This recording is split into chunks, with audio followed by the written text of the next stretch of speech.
Buenos días a todos y a todas. Les doy la bienvenida a esta clase virtual sobre teoría monetaria moderna, o MMT por sus siglas en inglés. La idea es separar esta clase virtual en dos videos. En el primero voy a presentar las proposiciones más generales de la teoría monetaria moderna, y en el segundo vamos a ver un marco analítico que describe cómo funciona la política monetaria en las economías contemporáneas, que es de utilidad para entender los argumentos de la teoría monetaria moderna. Estos videos simplemente son una introducción al material bibliográfico que les envié. Antes de empezar, es importante mencionar que la teoría monetaria moderna tiene sus orígenes en Estados Unidos en la década de 1990. Es el momento en el cual los economistas que actualmente lideran el grupo llamado Teoría Monetaria Moderna empiezan a darse a sí mismos ese nombre, pero es importante mencionar que las teorías sobre las cuales se constituye la teoría monetaria moderna son anteriores. Eso lo vamos a ver en unos minutos nada más. Otro aspecto importante a tener en cuenta es que en los últimos 10 años, sobre todo, la teoría monetaria moderna empezó a llamar mucho la atención y estuvo en el centro de la discusión mediática y académica en los países centrales, sobre todo en Estados Unidos, fundamentalmente porque la izquierda estadounidense, o el ala izquierdista del Partido Demócrata, representada por el ex precandidato presidencial Bernie Sanders, se rodeó de estos economistas que pertenecen a la teoría monetaria moderna y empezaron a hacer propuestas de política fundamentadas en esta teoría.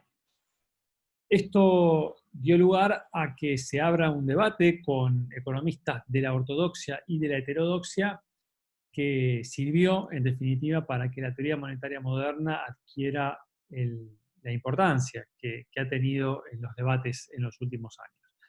También en la crisis de la zona del euro ha sido importante la teoría monetaria moderna porque algunos economistas la han planteado como una solución a la situación de parálisis en la cual está Europa desde hace 10 años también. Antes de arrancar con las principales proposiciones de la teoría monetaria moderna, es importante definir un concepto muy importante que es nodal en esta teoría, que es el concepto de soberanía. ¿Por qué? Bueno, porque básicamente la teoría monetaria moderna se aplica a países con soberanía monetaria. ¿Qué quiere decir soberanía? Bueno, básicamente soberanía para la teoría monetaria moderna quiere decir que el Estado define la unidad de cuenta y luego emite una moneda denominada en esa unidad, es decir, define cuál es el patrón monetario y después emite una moneda que está denominada en ese patrón. Posteriormente, impone una serie de obligaciones que deben ser obligatoriamente canceladas usando esa moneda que el propio Estado emite. Cuando hablamos de estas obligaciones, estamos refiriéndonos, por ejemplo, a los impuestos. Esta situación de que el Estado, en tanto soberano, imponga algunas obligaciones que deben pagarse con una moneda que el propio Estado emite, genera un resultado importante, que es que, a diferencia de un hogar, por ejemplo, el Estado no se puede quedar sin dinero. ¿Por qué? Bueno, porque simplemente lo emite.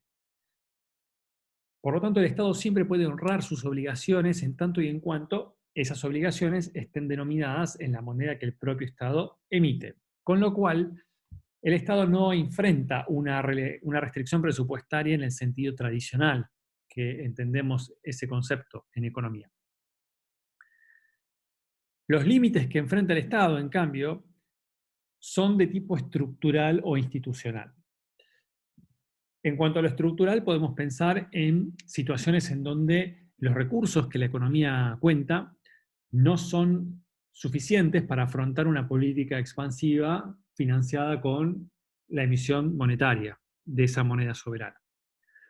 En cuanto a las instituciones, podemos pensar en limitaciones como por ejemplo los techos a los ratios de deuda pública o a los déficits que muchas veces los propios estados se imponen a sí mismos, o algunas organizaciones internacionales, como puede ser por ejemplo la Comisión Europea, en el caso de Europa, le impone a sus estados miembros.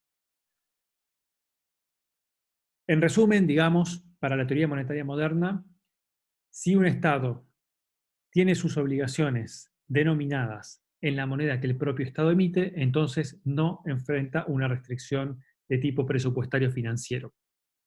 Esto es una conclusión que llama mucho la atención desde los enfoques económicos convencionales que estamos acostumbrados a leer en los libros. Ahora bien, cuando uno lee estas proposiciones de la teoría monetaria moderna, se hace algunas preguntas. Por ejemplo, ¿qué grado de soberanía tiene cada país? Es decir, ¿podemos pensar que todos los países tienen el mismo nivel de soberanía? ¿No dependerá esto del lugar que ocupe cada moneda nacional en la jerarquía internacional de monedas? Está claro que el peso argentino no tiene el mismo estatus que el dólar o el euro. ¿Eso tendrá alguna implicancia en el nivel de soberanía monetaria? ¿Hasta qué punto todos los países pueden financiar su deuda en la moneda que ellos mismos emiten? Pensándolo en el caso de Argentina, ¿hasta qué punto la totalidad de los déficits que tiene Argentina, tanto fiscales como externos, se pueden financiar en pesos? ¿Importa el régimen cambiario que tiene el país? ¿Da lo mismo un tipo de cambio fijo o un tipo de cambio flexible a la hora de pensar la política monetaria y fiscal en términos de la teoría monetaria moderna? Como decíamos antes, ¿qué peso tienen aquellas restricciones que no son de tipo puramente financiero, como las estructurales o las institucionales? Y también, ¿qué relevancia tiene el hecho de que el Estado no es un todo, sino que dentro del Estado tenemos subdivisiones, están los estados subnacionales que no emiten moneda soberana y que por lo tanto podrían no estar, digamos, sujetos a las posibilidades que se plantean desde la teoría monetaria moderna. Estas son algunas preguntas que surgen de las proposiciones de la teoría monetaria moderna. Ahora, para matizar un poco las proposiciones de la teoría monetaria moderna, es importante tomar algunos de los argumentos o afirmaciones de sus defensores. Por ejemplo, Randall Wray, en el trabajo que yo les envié, deja en claro que, por ejemplo, teoría monetaria moderna no quiere decir que por el hecho de que el gobierno no se pueda quedar sin dinero, entonces deba gastar sin límites. Adicionalmente, la teoría monetaria moderna no dice que por el hecho de que el gobierno siempre puede pagar sus obligaciones, entonces los déficits se vuelven irrelevantes. Que la teoría monetaria moderna diga que el gobierno no enfrente una restricción presupuestaria no necesariamente implica que deba manejar un presupuesto sin restricciones.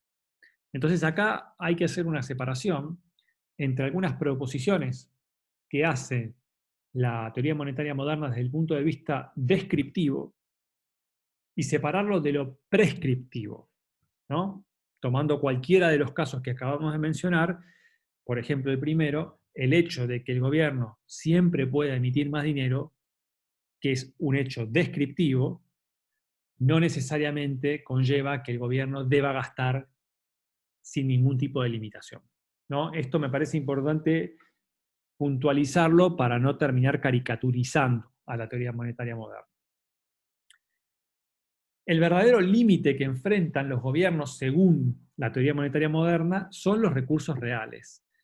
La regla que se pondría en la cabeza un defensor de la teoría monetaria moderna consiste en evaluar si existen recursos ociosos en la magnitud equivalente a lo que un determinado aumento en el gasto público financiado con creación monetaria movilizará. Es decir, si el gobierno quiere aumentar un X% el gasto público y financiarlo con emisión monetaria, lo que debería hacer, según la teoría monetaria moderna, es evaluar si todos los recursos que se van a movilizar como consecuencia de esa política expansiva efectivamente están disponibles. Si no estuvieran disponibles, entonces desde la teoría monetaria moderna no se recomendaría hacer esa expansión fiscal financiada a través de la emisión.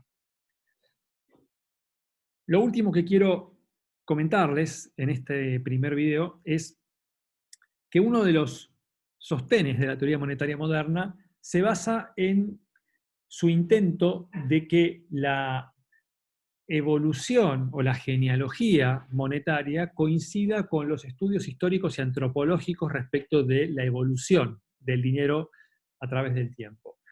Y esto es importante decirlo porque nosotros estamos acostumbrados a que nos cuenten que el dinero es una herramienta que surge para superar los problemas del trueque, ¿no? Esto es algo que todos hemos escuchado, pero que en realidad no tiene ningún soporte empírico. Es decir, los antropólogos, los historiadores que se dedicaron a estudiar a las sociedades arcaicas, no encontraron que en las sociedades arcaicas haya habido algún momento en donde las personas apelaban al trueque para el intercambio y que en algún momento a alguien se le ocurrió que el dinero era una forma más eficiente de llevar adelante los intercambios.